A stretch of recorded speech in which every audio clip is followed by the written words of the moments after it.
అమ్మవారికి సంబంధించి వెళ్ళాల్సినటువంటి నోట్లు కాబట్టి వీటన్నిటిని కూడా అంత జాగ్రత్తగా వీటన్నిటిని కూడా శుభ్రం చేస్తున్నారు. ఏం చేస్తున్నారమ్మా ఇడ?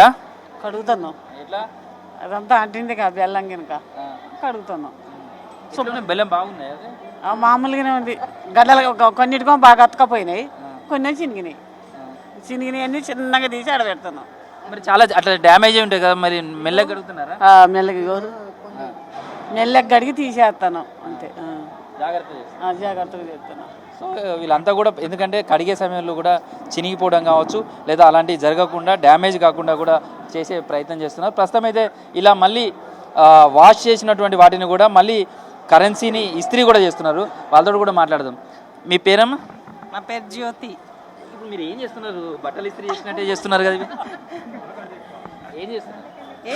అదే నోట్లని ఐరన్ చేస్తున్నాం. అవి వాష్ చేశారు కదా, అందుకోసమని మళ్ళీ ఐరన్ చేస్తే స్టిఫ్నెస్ స్మూత్నెస్ వచ్చేస్తున్నాయి ఇంకా. సో ఇవి చాలా డ్యామేజ్ అయిన నోట్లు కదా, వీటిని కూడా మళ్ళీ వాళ్ళ భక్తితో ఇచ్చినటువంటి నోట్లు సరిగ్గా ఉండే విధంగా వాళ్ళని మళ్ళీ డ్యామేజ్ లేకుండా చేసే ప్రయత్నాలు చేయడం ఎట్లా అనిపిస్తుంది ఇందులో? మేము అమ్మవారి సేవ చేసుకుంటున్నాము. సేవలో భాగంగా ఇది చేస్తున్నందుకు చాలా హ్యాపీగా ఉంది. మామూలు కరెన్సీ లెక్క చేయడానికి వీటికి ఎలా ఉంది తేడా? అంటే ప్రాబ్లం అవుతుంది, ఎందుకంటే ఇది మంచి లేవు కదా, అందుకోసమని కొంచెం ప్రాబ్లం అవుతుంది. అయినా కూడా చేస్తున్నాం, సేవ కదా, అమ్మవారి కోసం సేవ చేస్తున్నాం కదా, అందుకోసం సేవ చేస్తున్నాం. ఇప్పుడు ఆ కరెన్సీని ముట్టుకున్నప్పుడు ఏమనిపిస్తుంది? అదిలో బెల్లం ఉంది, అమ్మవారికి సంబంధించి అన్నీ ఉన్నాయి. మీకు ఉన్నా కూడా ఏం హ్యాపీగా ఫీల్ అవుతున్నాం, ఎందుకంటే అమ్మవారి సేవ కోసమే ఫీల్ అవుతున్నాం. సో ఇట్లా ప్రతి నోటును కూడా వినియోగంలో తీసుకురావాలి అనేదే ఉద్దేశం. అందుకే దేవాదాయ శాఖ దీని మీదనే ఒక స్పెషల్ టాస్క్ పెడుతుంది. ఆ టాస్క్లో భాగంగానే ఇవన్నీ కూడా చూస్తుంటారు. అయితే మనం ఇప్పటివరకు చాలా చూసాం కరెన్సీకి సంబంధించి కూడా. నిన్న 1 రూపీ నోటు చూసాం, తర్వాత డాలర్స్ చూసాం. కొన్ని నోట్లు అయితే ఇప్పుడున్నటువంటి జనరేషన్ కూడా మర్చిపోతుంది. అలాంటి వాటిలలో 2 రూపీస్కు సంబంధించినటువంటి నోటు కూడా ఇది ఒకటి చెప్పచ్చు. చాలా సంవత్సరాలు చాలామంది ఈ నోటు చూసి ఉండకపోవచ్చు ఈ జనరేషన్లో.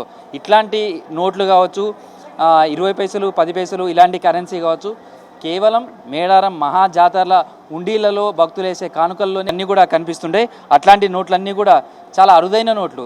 చాలా వరకు చూస్తే కూడా మనం ఎక్కడ చూడని, అంటే చాలామంది ఇప్పట్లో చూడనిటువంటి జనరేషన్ ఉన్నటువంటి నోట్లు కావచ్చు, అవన్నీ కూడా మనకు కనిపిస్తున్నాయి. ఇవన్నీ కూడా అమ్మవారికి సంబంధించినటువంటి భక్తిగా సమర్పించుకున్నటువంటి కానుకలు.